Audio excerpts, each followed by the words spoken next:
우리가 억대 연봉을 받으면 삶이 아주 여유롭고 아주 풍족하게 살 것처럼 이렇게 막연하게 선망하는 사람들이 있는데요.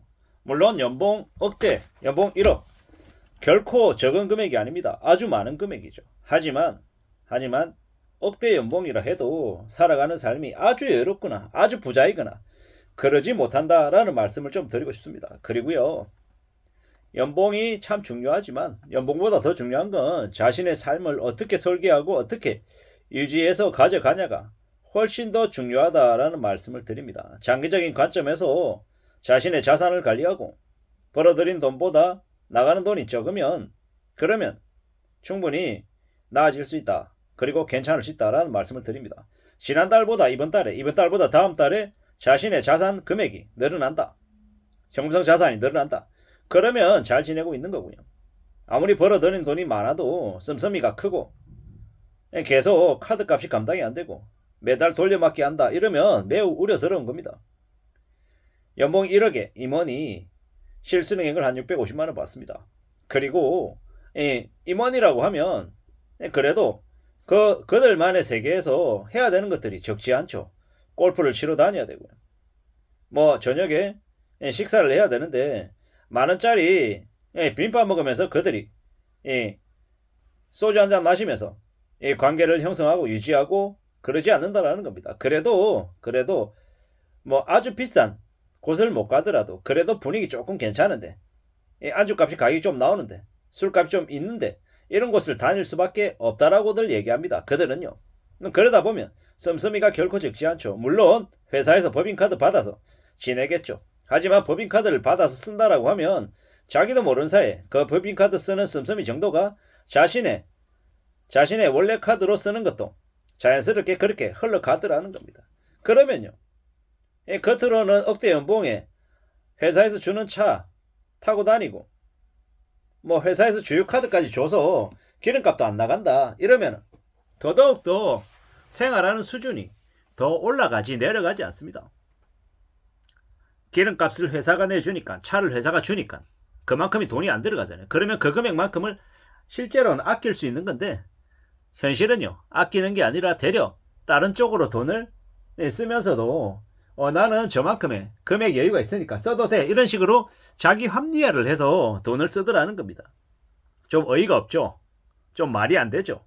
근데 현실을 그렇게 살아가는 이 억대 연봉의 사람들이 적지 않다라는 겁니다. 그러다 보면 어떻게 됩니까? 1억 연봉 받는 사람이 2억이 되고 3억이 되고 5억이 되면 참 좋겠습니다만은 그럴 수 있는 사람은 극소수.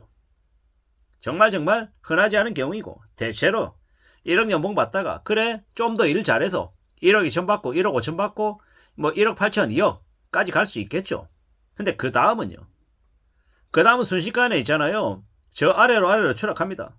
현직일 때 받은 돈이 많으면 많을수록 그 씀씀이가 결코 적지 않더라는 겁니다.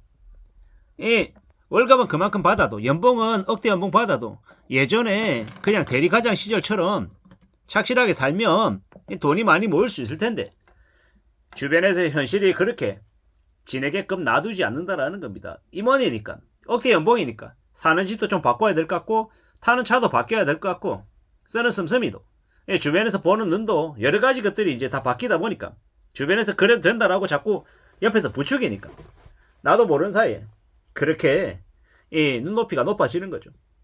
그리고 자신을 대단하게 생각하면서 고수익을 주는 고리스크 투자를 할 가능성이 크죠.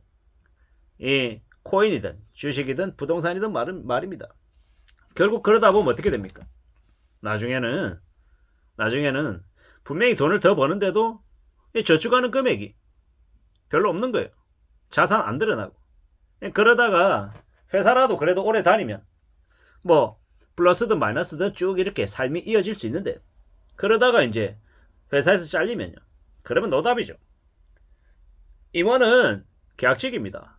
실적이 안 좋으면 올해 내가 연봉을 아무리 많이 받아도 내년에 재계약 안 하면 그냥 실업자 되는 거죠. 지금 시국에 억대 연봉 받는 임원을 누가 모셔갑니까? 대려 회사라는 곳들이 자기네 회사 안에 있는 이 젊은 직원들 임을 시켜주겠다라고 희망 고문하면서 일 더 시키고 더 부담 더 지워서 가도 되는데 굳이 외부에서 억대 연봉의 사람을 왜 데려오겠냐라는 겁니다. 그렇게 데려와도 그렇게 하고 3년, 5년, 10년 쓰겠습니까? 길어야 1년, 2년 쓰고 버립니다. 그게 현실이더라는 겁니다. 참 수월하지 않은 상황에 직장생활하면서 억대 연봉을 받는다라는 것. 아마 직장인으로서는 정말 다가가기 어려운 아주 엄청난 일인데 그런 이제 억대 연봉을 받아도 정신 못 차리고 정말 빡세게 살지 않으면 현실이 되게 어려워진다라는 겁니다. 임원 생활하면서도 아니 임원 생활해도 그렇게밖에 안 된다 그러면 임원 아니고 보통의 사람들은 삶의 수준이 더 안 좋겠네요 라고 얘기하지만 현실은 또 다르지 않더라는 겁니다. 다르지 않다. 현실은 다르다라는 겁니다. 비록 내가 임원이 아니고 억대 연봉이 아니라 4천만 원, 5천만 원 받아도요. 내가 성실하게 살고 이 가족들 간에 이 의논도 잘 되어서 이 소비와 지출을 적절하게 하고 이 저축하는 모드, 절약하는 모드로 살아가면요. 되려 억대 연봉에 이 폼 잡는 가구보다 가정보다 이 4천만 원, 5천만 원 받아도 열심히 성실하게 분수 지키며 사는 우리 집이 훨씬 더 잘 먹고 잘 살 수 있다는 겁니다. 그런 말씀을 좀 드리고 싶었습니다.